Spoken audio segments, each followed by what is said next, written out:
Imagine knowing exactly what your students are learning and exactly which steps you need to take next. Join us in Down with the Reading Quiz to craft meaningful and productive formative assessments that move away from gotcha moments of basic recall and toward assessing what your students actually can do.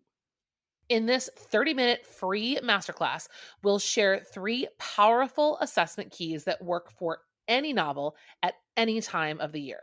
Head to shop.bravenewteaching.com/masterclass to sign up, and we'll also send you a free workbook to keep track of all your notes. Once again, that's shop.bravenewteaching.com/masterclass to nail formative assessments forever.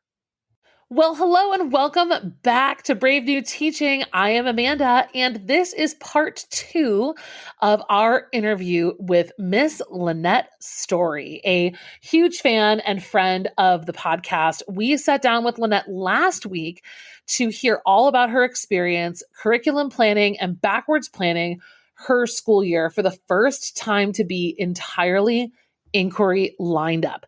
She went through the process over the summer of redesigning her units to make sure that they all have essential questions that lead into and out of one another, that they're all connected. And we talked last week about her first semester. This week, we're going to dive into semester 2 and look at the way that the year ended. So we are really excited that you're going to get to have the second part of this series. So if you missed us last week, it probably would make sense to go back to listen to that first, but you certainly can listen to this episode now and then listen to part 1 at another time. Either way, you're going to want this whole series in your earbuds because this is the kind of thing that inspires teachers just like you to go through this same process. Lannette is a student of our workshops. She's also a student of curriculum rehab. And Marie and I believe so deeply in the work that we're doing that we just are thrilled beyond belief when we hear about the actual experiences of our teachers and how the work is impacting their students. Lannette told us last week that all of a sudden things just felt easy. And you guys, like, that's exactly the goal. We want this to feel easy for you. We want you to feel like you can walk into your classroom and know what's coming. Maybe not at the bullet point level, but at the broad level that you know where you are, where your students are going, and where this whole thing called school is headed. Why are they even in your classroom to begin with? What are we trying to get out of this literature that we're studying, these concepts we're working on, the analysis that we're doing? What is the point? If we don't know the answer, how are our students going to be able to move forward or not be happy when you can't answer that question for them when they ask it? So we hope that this episode, this final part of the episode, encourages you to maybe jump into a workshop that you haven't tried before, or to sign up for curriculum rehab and really take it seriously this summer and get your units organized and ready to go so that you can also have the peace of mind of a school year that you know is aligned. It's rigorous, but not busy work. And it's skills focused in a way that kids actually care about what they're learning. If this sounds too good to be true, I promise you it's not, because that's what we're talking to Lannette about today. It's real. She lived it. And right now we're going to jump into semester 2. Let's cue the music.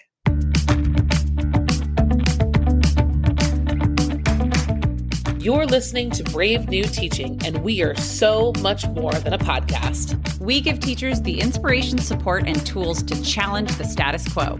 I'm Amanda, and I'm a former English teacher from Illinois. And I'm Marie, and I'm a teacher from Southern California. Join us at bravenewteaching.com to find out more about our courses, festivals, and get every episode's show notes. We're so glad you're here. Enjoy the show.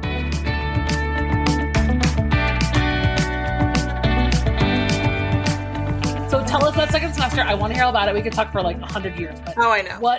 How'd you guys kick off second semester? Romeo and Juliet, which Woo-hoo! I love. And listen, there were some kids who, like I said, we had lots of different feeder schools. There are some kids who were traumatized because it's 8th grade. They had somebody teach them Hamlet. And I'm like, no, ma'am. That's no. The most middle school teachers, stop trying to do that. It was awful. So they heard Shakespeare and they're like, oh my God. I'm like, no. You just wait. Hold on. It'll be okay. So I use the DiCaprio movie as the central text, and then I close read, and I used all the close reads that you had in your pack, and we did the head versus heart question. And I personally loved it because these kids need to think about that. Like, especially right now, like we all know that children are losing their minds and there's more fights and there's more just craziness. And so it's really important that we have this life lesson. That's why I keep telling them, life lessons today, people. Don't just go fight people in the hallway. Look at Mercutio. Look what happened, And so we would work with it 1 act a week, except for the last week we combined 4 and 5 because act 4 is barely there. And we would do the same pattern. We'd have Sesame Street quiz on Mondays. We would watch the movie. We do a close read. They do a paragraph. They do a supplemental. And it worked out really well because ahead of time, I was like, okay, we do need to practice essay writing. We didn't do essay writing first semester. They were not ready. Instead, we focused on the paragraph structure because if you can get a good paragraph, you can get a good essay. And so every single week they had a different question. The first one was about Romeo, and it was always connecting back to that emotion or logic, about Romeo, the first scene where he's whining and using oxymorons. So they had to write about that, like how his emotional state, like what was his emotional state? Like how does emotions impact him? And then the second one was more about Juliet. So we did the balcony scene and we paid very close attention about Juliet's very logical. Romeo's very emotional. He really is. He is, until he mentions marriage. And then we talked about how manipulative that was because he was listening to her. And had he not been listening to her, he wouldn't have known that. And so we had this whole discussion about how he's a stalker. So then they wrote about her use of logic versus emotion. And then the third one was about Act 3. And it was about why logic did not prevail and why emotion did in that act. And when I made the outlines for the paragraphs, the closing sentence, they had to answer the question about what does this tell us about relying too much on emotion? So my goal was you take those 3 paragraphs. They got feedback from me every week. I used the rubric. I made some notes and circled some things. Those are like drafts. And then at the end, their summative was the essay. So they took their paragraphs. Theoretically, they put them together. We did an intro and a conclusion, and boom, you have an essay. Now, again, they all come from different feeder schools. So how they were taught and how many essays that they've written kind of varies. So the results kind of varied a little bit. And next year, I definitely need to spend some more time on the structure of the whole piece. But it made it so much easier. And I keep saying easier, but it's more, like stress-free. It wasn't like we're doing a 2-week essay unit. Like they already... Straightforward. Yeah. So that worked out pretty well for that one. Oh, my word. I think, okay, so there's a lot of things about this that you just kind of nailed on the head. At no point did you think it was really important to get out their books and read the play. Did you ever do that or miss doing that? Like, was there a transition period for you to move to watching and close reading? Because I say this like with genuine, like, I mean, I remember knowing that that's what I wanted to do for a long time, but not physically being able to bring myself to not even hand out the book. What was that process like for you? I started relying more on that film, I think probably around 2017, 2018 maybe, and moving away from the book. So we used to read the whole thing. Like when I first started teaching 12 years ago, we'd read the whole thing. But I was always very anti have the kids read it because they don't know what they're reading. They don't know what the words are. It creates anxiety. Nobody's understanding anything. So I have this really great audio where there's like sword clinks and everything. And Romeo's super whiny in it. So I love it because we make fun of him. But I moved away from that kind of slowly. And there was kind of like this thing in the back of my head where it's like, but they're not reading. But the more I thought about it and the more I listened to other people argue this, it's like, it's not meant to be read. It really isn't. It's meant to be seen and it's meant to be heard. And they will not get the depth of it if they don't see it. Because, and I think it was Marie said this, the only people who should be reading it are the actors, And so then we'll pull those sections out for the language study because that's important. And the character study, they don't need to read everything, so I kind of fill in the gaps, like I will explain why the nurse is so important. And then we talk about how old Lord Capulet probably is, and they're appalled, and how Juliet's the only daughter left. Like I can fill in the gaps for them, but they need to see it. And so I don't think I'd ever go back to teaching it the other way, like ever. It's hard. And I think that the thing is, we'd all like to do everything. Mm-hmm. I would love to both watch the play and read the entire thing cover to cover. But the reality is, number one, time. Mm-hmm. Number two, teenagers. Mm-hmm. If we're trying to meet them where they are, I remember when I was a freshman in high school, we read Romeo and Juliet in our textbook, Mm-hmm. and I had reading homework Yep. every night of like pages to read. And I knew at that point that I wanted to be a high school English teacher. So like I was doing it because I was performing, right? I really wanted my teachers to like me. I really wanted to be good at this thing that I thought I liked, Mm-hmm. but I didn't even know what I was doing. And like, I was the overachiever of the century. And I just look at kids now, and I look at kids even when we first started teaching, and what they need are these big life conversations that you're having. And those big life conversations, they take a lot of space. Mm-hmm. And it's just a battle of having to decide whether you like it or not, right? We are constantly deciding where we're going to spend our time. Mm-hmm. Is it going to be reading aloud? Is it going to be watching? Is it going to be discussing? Is it going to be writing? And it's an exhausting, that's what makes teaching so tiring. Mm-hmm. And that's what you're describing as no longer feeling that way. Because what we do with what you're doing is like you've aligned your priorities. Mm-hmm. You establish those from the beginning, and they're non-negotiable. Like these are our priorities, and that's it. Mm-hmm. Like there's nothing else to decide because we can't. There isn't space to do other things.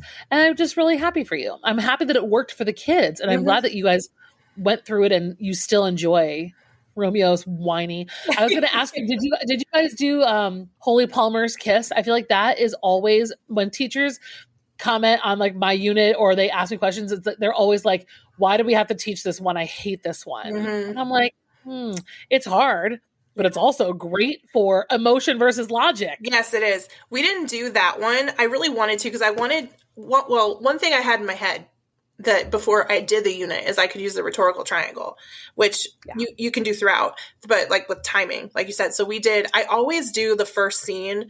It's one that I made it didn't come in your pack, but it's where Romeo, comes in and starts whining about Rosaline because I want them to understand how ridiculous it is that when he sees Juliet, he asks, have I loved till now?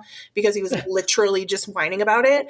And then I also, and this is where it connects too. Since we did that mythology unit, they understand when he compares her to Danae. They understand the saints lapping gold. Like, I don't get into the whole lap thing because that's weird, but I just referenced Danae and they get it, And so we didn't do that one, but I spend a lot of time on Mercutio because he's my favorite. I love Mercutio. Especially in that movie. What I used to get back in the day is he would come out in his drag costume in that movie. And my kids would always be like, oh, he's gay. And I'm like, listen, skirts don't make you gay. But let's have a conversation about how there are theories that maybe Mercutio likes Romeo more than a friend. You will never know because he's not real. But there are theories. So we actually spend a whole day on him. We do the Queen Mab speech. We look at where he starts getting angry. We look at what sets him off. And then we talk about like, well, let's say he did love Romeo that way. Well, if you were in the 1400s Italy, knowing that this is death for you, if people knew it, wouldn't you be kind of mad when he's talking about these girls? Like, wouldn't you be kind of mad when he's so in love? Well, sure you would be, So it's a nice little character analysis. And I make them love Mercutio, and they love him so much, and then I take him away. And they're always like, Mrs. Story, why did you do that to me? And I'm just like, Because you're evil. I am evil. They know it. Yeah. Yep. With that conversation almost always came up for us too with Nick. Nick and Gatsby, even Nick and Tom. Like there's, there are some descriptions of Tom that are very, very graphic. And I mean, I just don't really like Nick. I don't really care whether he likes boys or girls. I mean, at all. I find Nick incredibly irritating. Yes, it's true. But I do love it when, and then the kids don't realize that they're crossing into this land of literary criticism. Yeah. And they don't realize that they're actually making these really brilliant observations. And when I tell them that they're being brilliant and that they're noticing things that a lot of people don't, they don't even give themselves credit. Like they don't even they're not even proud of themselves. And I'm like, who hurt you? Oh, and the answer is, no. It's so many teachers that just needed to be given permission to do things differently. Mm-hmm. And I hope that the more we do this, the more we are just giving permission to like do something different. Mm-hmm. And it's okay. So you guys wrapped that up and then moved into what came after Romeo and Juliet. Right now we're doing the Ruta Sepetys unit. That's right. Okay. Yes. You gave us a little sneak peek. Wow. Okay. And what are you doing with Ruta? Are they doing choice or are you doing one novel? For my freshmen, because I've been talking about just freshmen, we're doing Between Shades of Grey. And then what my seniors are, when we come back from spring break next week, we're going to wrap up our Shakespeare unit and then we're going to get into the choice novel. So I'm going to get to teach her with both my kids. So we are doing the Which is More Powerful, Hope or Fear? And they're about almost halfway through the book and they love that book. They are connecting to that book in a way I've not seen them like really connect to other things before. And like I used your whole pack. So we just did the Virus Called Fear documentary last week. They were super into it. It kind of makes me want to do, there's an activity I have with ACEs, with a TED Talk about the adverse childhood experiences. And I kind of want to pull that in too, because we can talk about, these kids are going through all these things. And if they make it out alive, what are their lives maybe going to be like? So we're doing the same pattern. The only thing we're not doing with this one is they're not writing the paragraphs right now. So we're doing the Sesame Street quizzes. We're doing the close reads, but I'm building in 2 reading days a week. And it's not the whole hour each time, but their only homework is to read and work on their evidence trackers, which I haven't talked about yet, but we've been doing evidence trackers for every single unit. I just forgot to mention it. So they're pulling evidence from the different sections of the book. And also we're going to go back and review all the supplements and they're going to pull evidence from that too. So we did Hope is the Thing Called Feather or Thing with Feathers. We did the Virus Called Fear. We did the Hunger Games activity. President's No speech. We did that one. And so many kids don't know the Hunger Games anymore. I showed them the trailer. I showed them the clip where she shoots the apple. They are just makes me feel old. Yeah, I know. Yeah. No, they don't. They want to watch it. And I kind of want to be like, yeah, we totally could, because I could work in the same essential question for that one. I mean, yeah. And the reason I'm giving the 2 reading days is because a lot of the kids will not read at home or they can't. Like, kids come from all different backgrounds. So they get time after their Sesame Street quizzes to read. But their other option is to work on something that they're missing for me. And same thing for Thursdays. And then I can do makeup quizzes too. So we're not practicing the paragraphs right now, which until I just said it, I didn't realize we were doing. It's so funny. But we already did the essay. And so then we're going to finish up this unit. And then at the end, I'm going to do a very quick, 3-week graphic novel unit where they get to pick their own graphic novels. And we're going to look at how visual storytelling can change the message. What do they have left to even learn? I feel like they should graduate now. That's just amazing. I know. I'm done my job. No, I'm just kidding. You're done. Yeah. I love that though. And I love this conversation too about, that you shifted, that the Sepetys unit is the first time that you guys are doing a whole class novel and you're doing a full text, a full written text, a novel cover to cover. I think it makes perfect sense that you've adjusted it to be a little bit more of a reading centered unit than a writing one. I think that is a very appropriate adjustment to your time. And, that's the thing is you've given yourself a structure, you've given yourself your priorities, and then you work it how you need to work it. And if they're freshmen and like you said, you and your colleague, and if more colleagues, because obviously I'm going to come down and do PD for your school, obviously tomorrow. I'm trying. I mean, let's go. But I think but even so, right? I think that sometimes I want to work with schools a few times before I even go down there, because this is a perfect example of why vertical alignment will be key.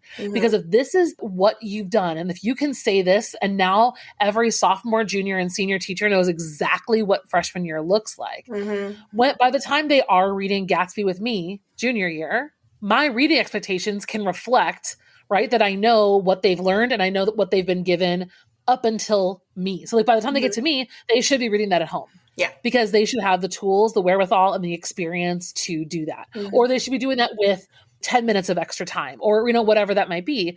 It's right. The layers and the levels make sense. And the body paragraphs, if they've got that, like my expectation for you guys use claim evidence reasoning, my expectations for reasoning can be appropriately higher and higher and higher each year that they go through the program at your school, because it is very difficult to be in that kind of like unicorn state of true alignment, because curriculum is a living, breathing thing that's always adjusting. It's never going to be just there.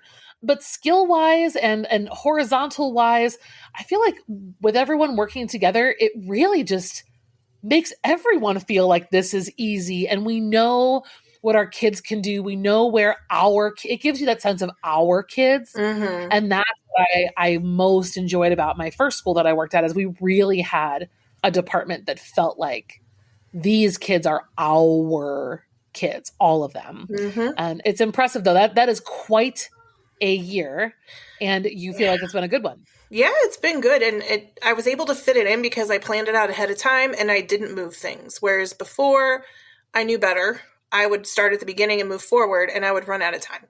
And especially with Shakespeare, man, I had to be so careful about planning that, because I could teach that all semester and all of a sudden it would be May. I know. And so I had to be very careful with timing that out and not getting in my head and saying, but I can do this and I can do this.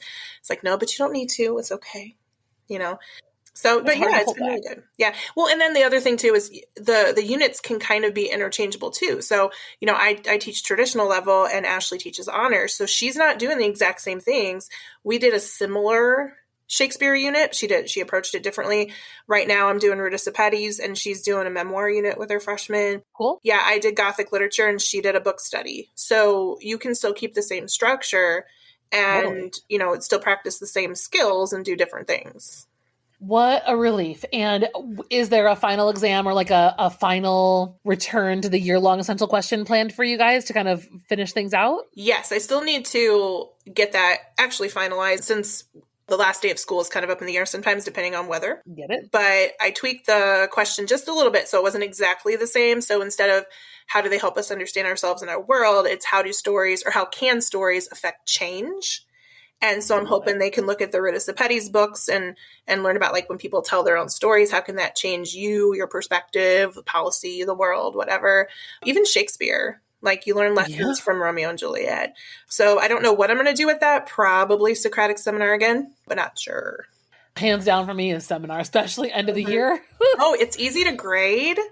And then when you use the Harkness model, like, did you ever use the Harkness model? I love Harkness. It makes it so much easier to grade. It's beautiful. And then you have the map and you can even show them, like, look at how the discussion went. It's kind of cool for them to see that. Harkness is great. And I think from a very, very selfish standpoint, I love like the emotional feedback of hearing my students make connections out loud and with each other. As much as I think that writing is, I believe so deeply in writing. I think it's so important. And like culminating writing is something that I think that I would default to over and over and over again. But if at all possible, I would always try to also squeeze in a seminar of some sort, because I love, even if the seminar is literally the last day of school, kids sitting in a circle and telling me one of their biggest takeaways from the year. I love hearing it from them coming out of their souls. And then like the way that they go, oh yeah, like to each other when they make comments, it's a very satisfying way to end a school year, school years are never easy. I don't think I've ever finished a school year being like, nailed it, like no problem. Yeah. You're always second guessing yourself. You're always wondering about that one kid or that 12 kids, whatever the year might have been. And they surprise you at the end of the year with some of their comments. And even if they're just schmoozing, like, I'll take it. Like, oh yeah, I'll take it. You can BS me. Like, I'm not going to pretend. Like, I'm not going to have the radar on. I'm turning the radar off for the end of the year so that I can feel like, no. But you really do see like the true goal of education for me is synthesis. Like I never called it that. I never knew that that's what it was. But whenever I would write like ed statements or philosophies of ed, it would be like students were learning things about themselves and the world around them and were prepared for and excited about the life that they were about to lead and get into as adults. And I think that that's what a synthesis seminar discussion is. They're just doing that for what they've done the whole year. And it's a great assessment, both of your year-long essential question, but also their discussion skills at that point have gotten so much better. Yeah, they really, especially freshmen, they really need to practice. Like the first time you do a Socratic seminar with them, it is silence and Train wreck? crickets. You have to, it can turn into a whole class discussion if you're not careful because you start leading it. It's okay to let them sit there in that awkward silence sometimes. And they really do need to learn how to socialize in a group setting like that. And they get nervous. And I just tell them, like, that's okay. It's all right. No big deal. It's all right. You need practice. Mama Lannette will push you through it. That's okay. Exactly. I was like, I got you. It's okay.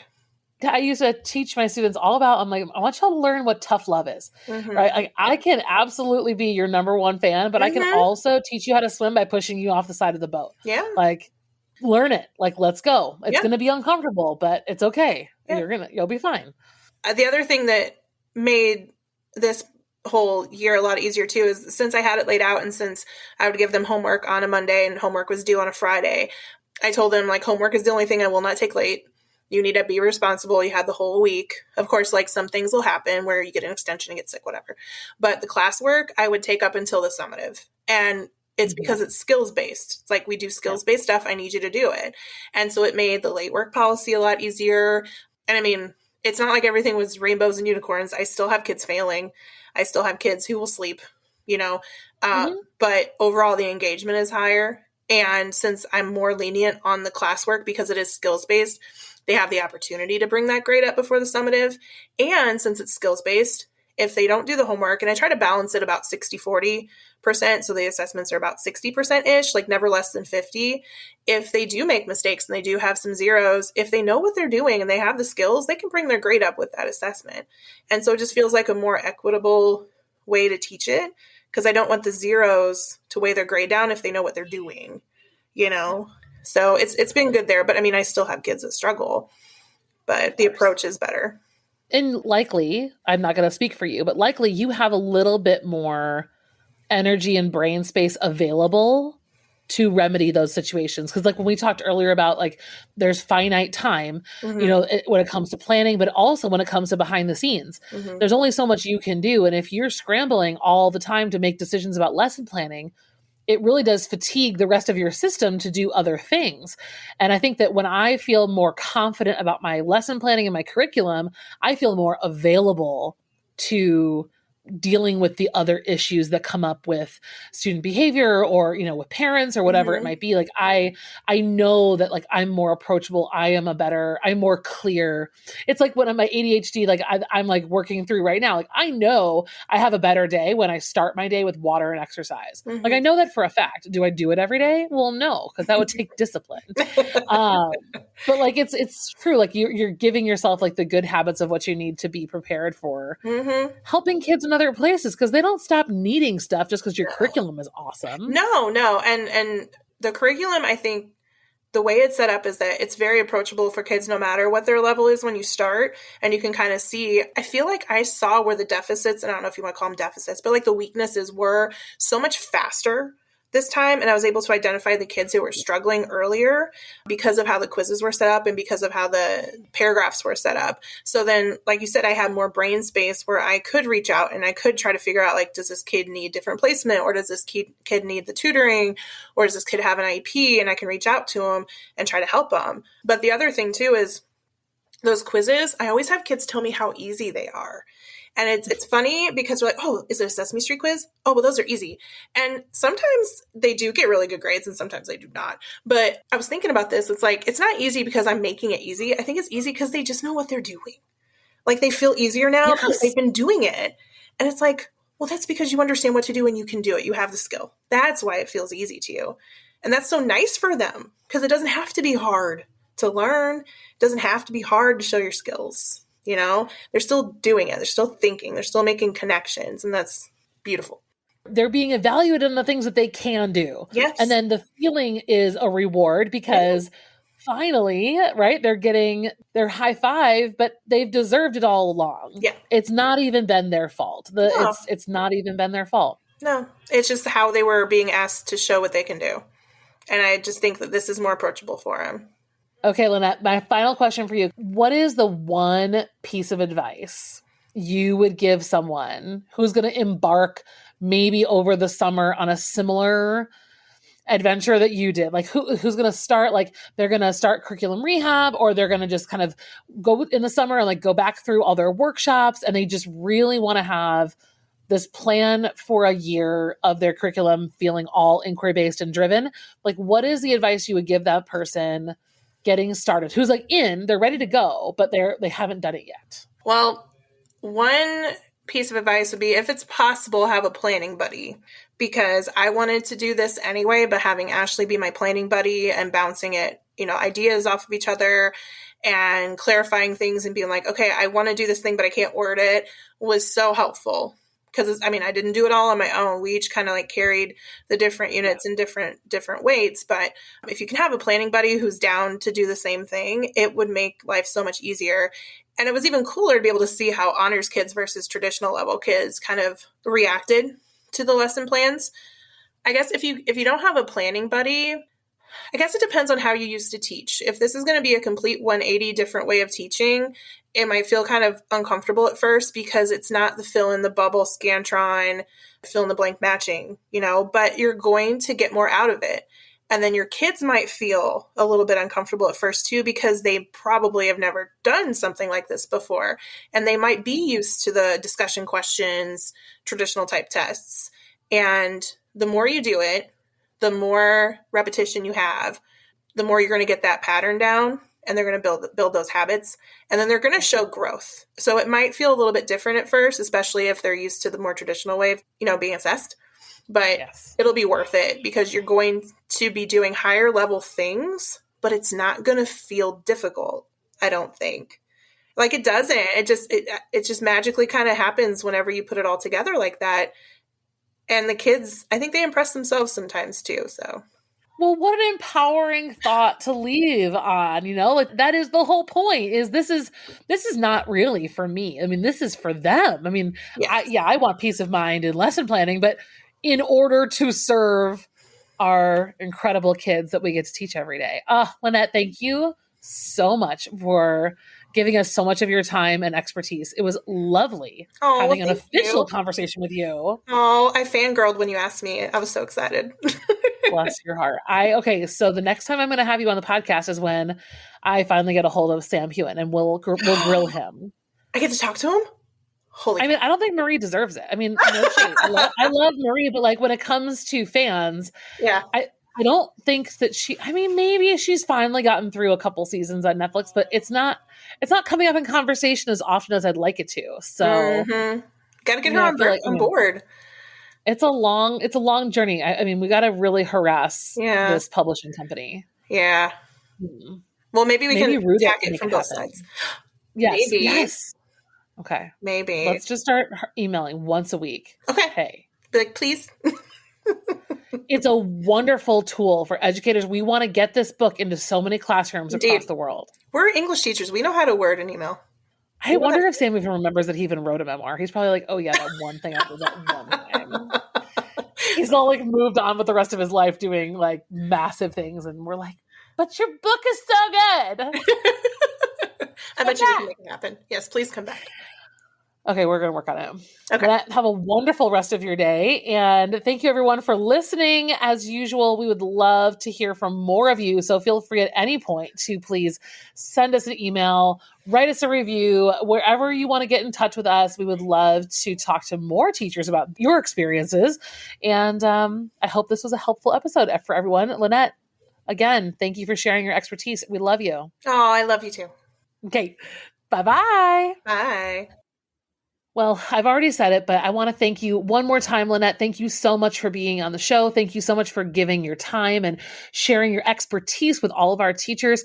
Listeners, I will be linking for you in the show notes ways to get a hold of Lannette on Instagram, ways that you can reach out to her and get a hold of her ideas or collaborate with her if you would like to. She is so open to that all the time. So make sure that you head to the show notes today to get her contact information if you would like to do that. And if you are a listener that has gone through a similar experience and you would like to share your experience with us on the podcast, we would love to have you. Please just send us an email, write us a review, and just pop on over. We are open ears. We are really, really, really looking forward to more and more seasons of the podcast featuring our teachers and the work that you're doing in your classrooms and where you're finding things working really well, and even being right by your side when things are not working how you want them to. Thank you again for joining us on the podcast today. We appreciate you so much. Sending you lots and lots of love from Chicago, and we'll see you next week. Thanks again for listening to Brave New Teaching. We'd love to keep the conversation going over on Instagram. And while you're there, check out the links in our bio for the most up-to-date events going on in the Brave New Teaching community. Thanks for being here and have a great week at school.